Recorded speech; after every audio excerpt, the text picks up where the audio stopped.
स्वराज्य न्यूज मराठी, माझा हक्क माझं राज्य।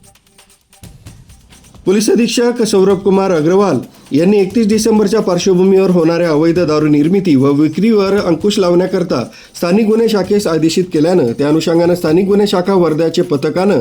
अवैध दारू निर्मिती व विक्री करणाऱ्या गुन्हेगारांवर कार्यवाही करण्यासाठी धडक मोहीम राबवली असता सदर मोहिमेदरम्यान पोलीस स्टेशन अल्लीपूर हद्दीतील मौजा धोत्रा शेत शिवारात असलेल्या नाल्यालगत रेड केला असता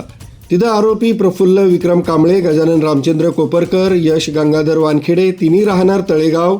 जिल्हा वर्धा हे संगनमतानं मोठ्या प्रमाणात दारूची हातभट्टी लावून मोहा दारूची निर्मिती करताना रंगेहात मिळून आल्यानं जागीच पंचनामा कार्यवाही करून आरोपितांच्या ताब्यातून 4400 लिटर मोहा सडवा रसायन, 168 लिटर गावठी मोहा दारू, 23 ड्रम गुळ व इतर भट्टी साहित्यासह 5,09,400 रुपयाचा मुद्देमाल जप्त करून आरोपितांविरुद्ध पोलीस स्टेशन अल्लीपूर इथं दारूबंदी कायद्यान्वये गुन्हा नोंद करण्यात आला। सदरची कारवाई पोलीस अधीक्षक सौरभ कुमार अग्रवाल, अप्पर पोलीस अधीक्षक सदाशिव वाघमारे यांच्या निर्देशाप्रमाणे स्थानिक गुन्हे शाखा जिल्हा वर्धाचे पोलीस निरीक्षक विनोद चौधरी, पोलीस अंमलदार अरविंद येनुरकर, रोशन निंबोळकर, रवी पुरोहित, अभिषेक नाईक सर्व नेमणूक स्थानिक गुन्हे शाखा वर्धा यांनी केली।